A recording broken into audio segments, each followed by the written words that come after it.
అంటే మీరందరూ ఆలోచిస్తే ఎక్కడ నాటకం నడిపించారన్నమాట.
అగ్రజ.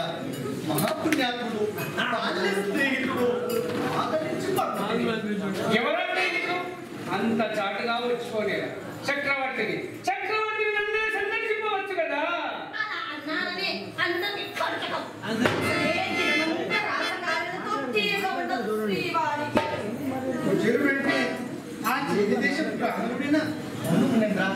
అగ్రజ, సాధింపుడు దేవుల చెంత మనం చదువుకున్నాము ఎరుగదు. పాపం అష్ట కష్టాలకు లోనై గృహ చిత్రాలకు కుమిలిపోయి కుటుంబ భారం మోయలేక కుచేరుడైనాడు. అంత ఘనవాడికి అక్కడ కాటకం వచ్చిందా? అతడు శిశుపాలు ప్రభుత్వం దొరకనిస్తుందా? కాటకులకి ఏమి కొదవా? ఈ కాటములు నాటకములు నాకు బాగా తెలుసు. ఆఖరి యాత్రలందరూ ఆశ్రయించినది ద్వారకా రాజ్యమా లేక ధర్మసత్రమా? అతడు అన్యం పుణ్యమెరుగని అమాయకుడు, మన ఆత్మీయుడును. నాకు చెప్పకు కృష్ణ, నాకు చెప్పకు. సరస సభాపతులు సంచరించి నీకు సామ్రాజ్యాల పాలనా మరణం ఎగతెలుసు. జ్ఞాన సమర్థన వరద సంస్కృతి బంధము ఆశ్రయించుకొని కాననము సుఖది కాలముగా మౌలిగానుగా విశ్వగతికి సంపదలంతటి విశ్వగతికే తీరని వేషధారణను స్నేహితులను అప్రతిష్టయే.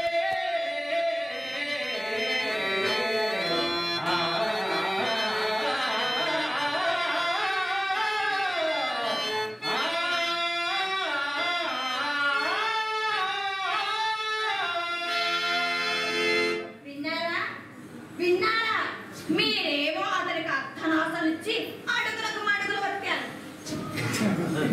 కృష్ణ అతడు బాల్య స్నేహితుడు కావచ్చు, పరమ భక్తుడు కావచ్చు, కానీ మనతో సమానుడు కాడు కదా. బీదవాడైతే బహుమానం ఇవ్వాలి, మహా అయితే ఒక మాన్యం ఇవ్వాలి, అంతేగాని అట్టాసనాలిచ్చి ఆ అంతర్యం ముచ్చరించుట ఇంకా మనకు మర్యాద ఉన్నదా?